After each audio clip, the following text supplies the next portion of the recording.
Hello friends, welcome to my YouTube channel Dharma's world. Friends, ఏపీడిఎస్సికి సంబంధించి ముఖ్యంగా హాల్ టికెట్ల విషయంలోనూ అలాగే కొంతమంది అభ్యర్థులు ముఖ్యంగా హాల్ టికెట్ల విషయంలో చాలా మిస్టేక్స్ రావడం జరిగింది.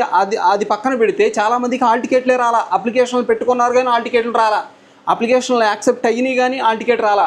ఇకపోతే కొంతమందికి ఫస్ట్ లాంగ్వేజ్ ఇంగ్లీషు కనుక మీకు ఇంగ్లీష్ ఉంటే వాళ్ళకి స్కూల్ అసిస్టెంట్ పోస్టులకు సంబంధించిన హాల్ టికెట్లు రాలా. అలాగే PGT, TGT, principal, school assistant ఇట్లా 4-5 పోస్టులకి పీజీటీ, టీజీటీ, ప్రిన్సిపల్తో పాటు స్కూల్ అసిస్టెంట్కి అప్లై చేస్తే కేవలం పీజీటీ, టీజీటీ పోస్టులకు మాత్రమే హాల్ టికెట్లు వచ్చి స్కూల్ అసిస్టెంట్ పోస్టులకు హాల్ టికెట్లు రాలా. అలాగే ఇట్లా చాలా మిస్టేక్స్ చాలా ఉన్నాయి. అభ్యర్థులు చాలా గందరగోళానికి లోనవుతున్నారు. ఇక్కడ మీరు గమనించవచ్చు, టెట్ ఎగ్జామ్ పెట్టాలి, అలాగే మరి ఏజ్ పెంచాలి, తర్వాత అలా రకరకాల డిమాండ్స్ అయితే అభ్యర్థులకు ఉన్నాయి కానీ అవి పట్టించుకోలేదు.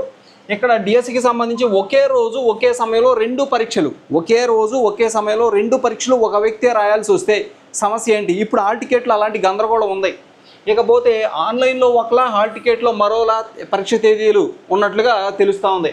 ఇక ఈడబ్ల్యూఎస్ కోటాలో దరఖాస్తు చేసుకుంటే హాల్ టికెట్లో ఓసీగా నమోదు చేయబడింది. అంటే ఈడబ్ల్యూఎస్ క్యాండిడేట్కి అప్లై చేసుకుంటే అతనికి యాక్చువల్గా ఈడబ్ల్యూఎస్ రావాలి, అతని రిజర్వేషన్, కానీ ఓసీగా నమోదయ్యింది. ఇట్లా తీవ్ర ఒత్తిడికి అభ్యర్థులు ఈ విధంగా గురవుతూ ఉన్నట్లు తెలుస్తుంది. ఇక్కడ గమనించండి మీరు ఒక్కసారి, దీంట్లో ఇంపార్టెంట్ ఇన్ఫర్మేషన్ మనకి అందుబాటులో ఉంది. ఇక్కడ కూటమి ప్రభుత్వం డిఎస్సి హాల్ టికెట్ల జారీలో గందరగోళం సృష్టించింది. శుక్రవారం వెబ్సైట్లో హాల్ టికెట్ రిలీజ్ చేస్తామని ప్రకటించడంతో అభ్యర్థులు ప్రిపరేషన్ మానుకుని ఇంటర్నెట్ ముందు పడిగాపులు పడేలా చేసింది. తీరా అర్ధరాత్రి దాటిన తర్వాత హాల్ టికెట్లు వెబ్సైట్లో పెట్టింది. తొలుత ఆన్లైన్లో పరీక్ష తేదీని ఒక రకంగా, ఆ తర్వాత హాల్ టికెట్లో మరో రకంగా చూపించినట్టు అభ్యర్థులు సామాజిక మాధ్యమాల్లో వేదికగా ఆరోపిస్తూ ఉన్నారు. హాల్ టికెట్లు డేట్స్ అనేవి కూడా వేరువేరుగా ఉన్నట్లు తెలుస్తుంది. ఇక్కడ చూడండి, కొందరికైతే వారి చిరునామాకు ఏకంగా 150 కిలోమీటర్ల దూరంలో పరీక్షా కేంద్రాన్ని కేటాయించడంపై ఆవేదన వ్యక్తం చేస్తూ ఉన్నారు. 2 పోస్టులకు దరఖాస్తు చేసుకుంటే ఒకే సమయంలో ఇవ్వకుండా, వేరువేరు సమయంలో ఇవ్వకుండా ఉదయం ఒక పరీక్ష, మధ్యాహ్నం మరో పరీక్ష పెట్టడాన్ని తప్పుపడుతున్నారు. ఈడబ్ల్యూఎస్ కోటాలో దరఖాస్తు చేసుకుంటే హాల్ టికెట్లో ఓసీ కింద చూపిస్తుందని వాపోతున్నారు. ఫలితంగా రిజర్వేషన్లో వెనకబడిపోతామని కూడా చెప్తున్నారు. అంతే కదా, ఈడబ్ల్యూఎస్కి అయితే 10% రిజర్వేషన్ ఉంది. మరి ఓసీగా అతను కోడ్ అయ్యాడనుకోండి, ఓసీగా అతన్ని పరిగణించారనుకోండి, మరి అతనికి రిజర్వేషన్ పోద్ది, కాబట్టి రావాల్సిన పోస్ట్ కూడా పోద్ది అనమాట.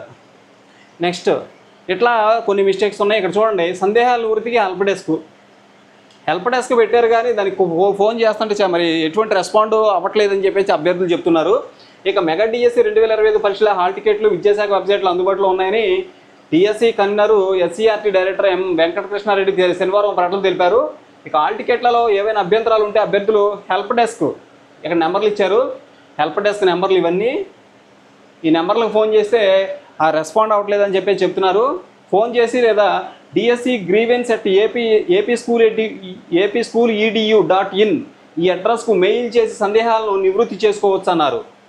ఇకపోతే డిఎస్సి అభ్యర్థుల వయోపరిమితి 40 ఏళ్లకు పెంచాలి అని చెప్పేసి కోరుతూ ఉన్నారు.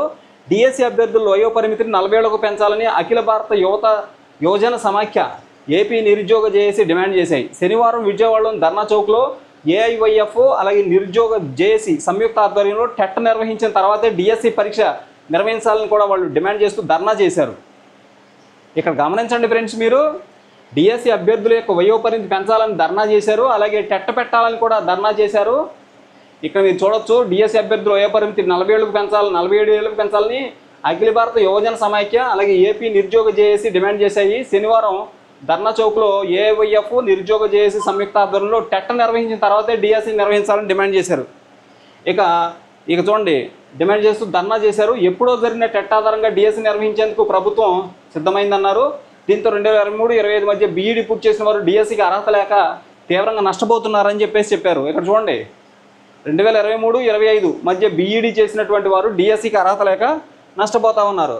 ఇక్కడ గమనించండి, ఇంకో విషయం ఇక్కడ చూస్తే రైట్, ఇక్కడ విజయనగరంలో శిక్షణ పొందుతున్న శ్రీకాకుళం జిల్లా టెక్కలికి చెందిన బెహ్రా చక్రధర్రావు డిఎస్సికి అర్హత ఉన్న ఎస్ఏఎన్ఎల్ నాన్ లాంగ్వేజ్ కేటగిరీలో ఫిజికల్ డైరెక్టర్, స్కూల్ అసిస్టెంట్, అలాగే పీఈటీ, విహెచ్ఈ, అలాగే పీఈటీ మొత్తం 4 పోస్టులకు దరఖాస్తు చేసుకున్నాడు. శనివారం రిలీజ్ చేసిన హాల్ టికెట్లో 2 పోస్టులకు ఒకే రోజు, ఒకే సెషను, ఒకే సమయానికి హాజరు కావాలని పేర్కొన్నారు. ఇక్కడ చూడండి, ఒక వ్యక్తికి ఇట్లా చాలామంది ఉంటారు.